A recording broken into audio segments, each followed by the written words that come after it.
Hey, so what do you want at 170? You're in your second fight in UFC, and you told us in the past that you had opportunities to come in, before during those 25 fights around the world, but you wanted to make sure you're ready. It looks like you're ready. You're 2 fights in. You're not your typical, guy going to his third fight in the UFC. So what kind of level do you want to get to in terms of next opponent? I really don't know about next opponent, to be honest. I mean, that's something the UFC will have to sit down and figure out. I mean, Joe Silva's a fantastic matchmaker, and I think the UFC appreciate the work that I put in the UK and the marketability. So I don't think they'll be wanting to throw me in against the big kids just yet. I mean, the way I see it, the top 3 in the division are Alvis, Fitch, and obviously GSP. And I've got a few more fights before I'm worthy of fighting any of those guys. But there are certainly a lot of people on the way up that ladder that I could pick off in my next fight. I was going to say, Dan, how about some Brit revenge against the guy who's been the European slayer, Marcus Davis?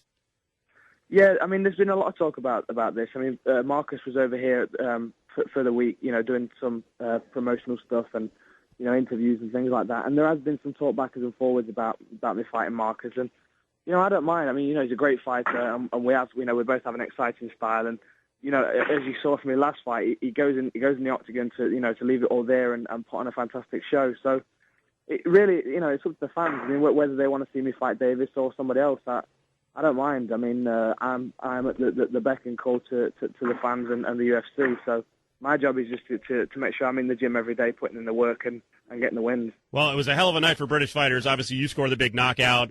I don't know who was more impressive, your performance, Terry Edom, or Paul Kelly. I thought Kelly looked great in terms of putting his combinations together, and Terry Edom, I think, was a little beyond his opponent, Cobb. But, boy, they both looked really good, and they both showed versatility standing, mixing it up, and also going to the ground. Yeah, I was really proud of both the guys. I mean, they both performed well. They both showcased their ability.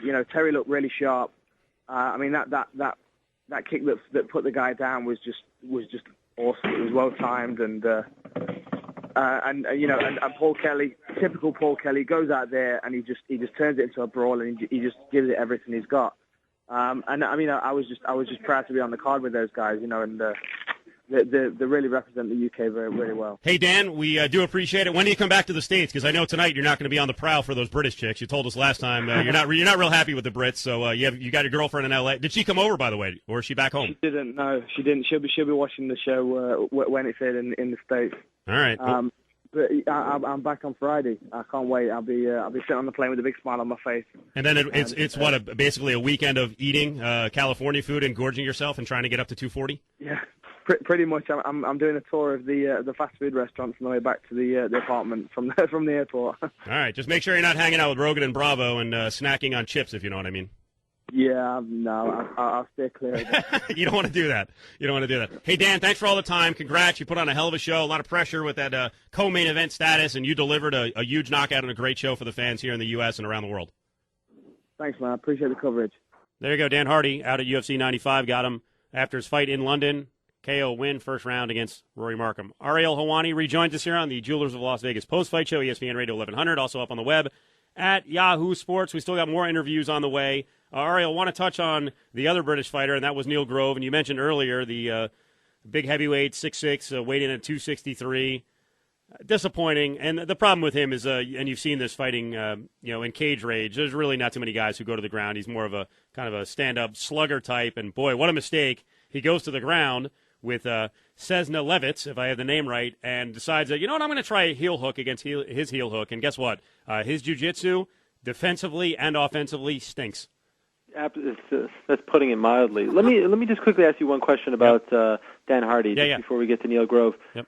Does it bother you at all, conflict of interest, whatever, the fact that he trains with Rogan and Rogan kept mentioning it? I was trying to equate it to something in other sports where the announcer would talk about having a kind of closer relationship with the guy he's covering. Does that bug you at all? No, not really, because I think it happens all the time. I think it happens, you name the sport, whether it's baseball or football. I think there's close relationships out there everywhere. All right. Why, you were bothered by it? I just thought it was a little weird that he kept bringing it up, and he doesn't usually bring it up. And I know he was just trying to prove a point as to, this is a guy that we might not know about, and he is legit. But I don't know. It just kind of, it sort of rubbed me the wrong way. That it's, the word, it's a bad word, conflict of interest. It's for lack of a better term, but it just kind of rubbed me the wrong way. Well, I think that'll come up if there's a close fight down the road and he's going over the top for Dan Hardy. And we know that, Goldie and Joe Rogan have a tendency, at times to have certain fighters that they like. And, maybe we know with HBO boxing that it's ridiculous that sometimes you got to watch with the sound down. So if there's a Hardy decision down the road, maybe that's where Rogan is going to appear not to be the most objective guy. But I thought tonight he was just giving insight, and he has the closest contact to the guy because he does train with him, trains him. So he gave us some good insight. But yeah, Neil Grove struggled, and in the end, Neil Grove actually looked like he may have popped or tore something in his knee, and that's why we saw it with some of these guys when they go to the ground. That Razak Hassan guy back at the Fight for the Troops. They're not playing around at this level. Yeah, and we've seen this trend happening lately in the UFC where a lot of guys get put into these cards. There's more cards now. You need more fighters. They get one shot and then they're cut. I wouldn't be surprised if that's the situation with Neil Grove. Again, he's a name in the UK. He's fought some pretty big name opponents. For Cage Rage, Buzz Berry twice, James Thompson, but he looked totally outclassed by a guy who was a late replacement.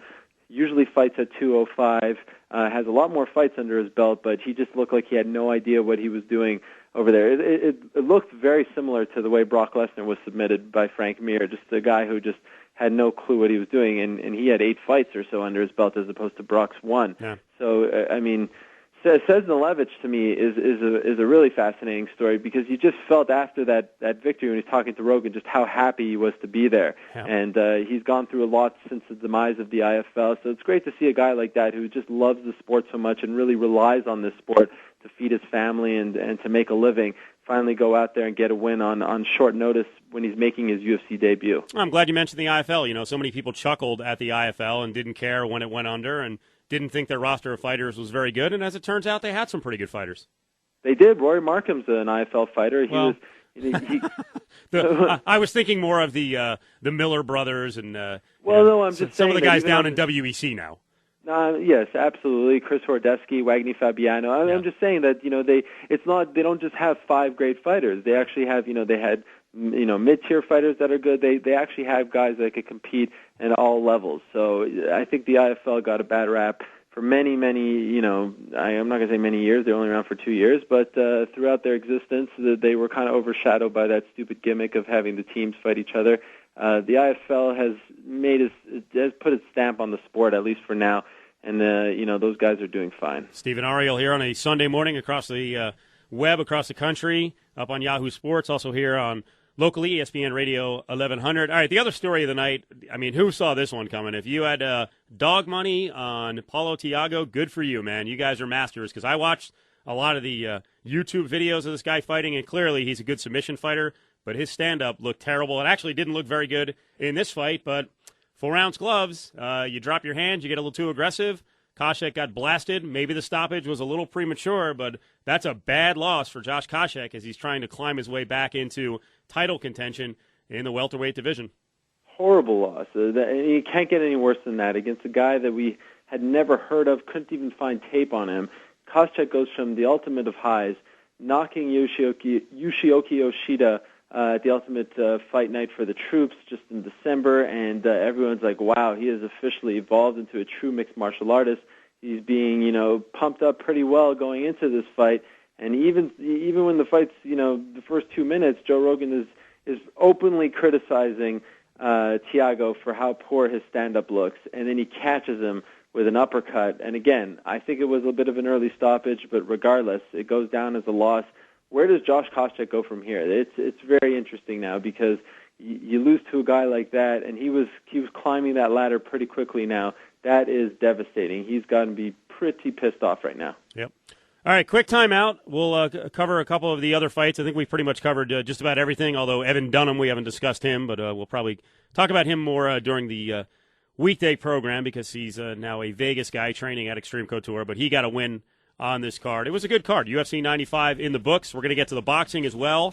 Cotto and Pavlik both win. Kevin Ioli's going to join us a little closer to about 1:15. We're going to go all the way until 1:30 local time. Yeah, we're insane. We're insane, but Ariel's even more insane. He's in New York, so it's going to be approaching 4:30 in the morning.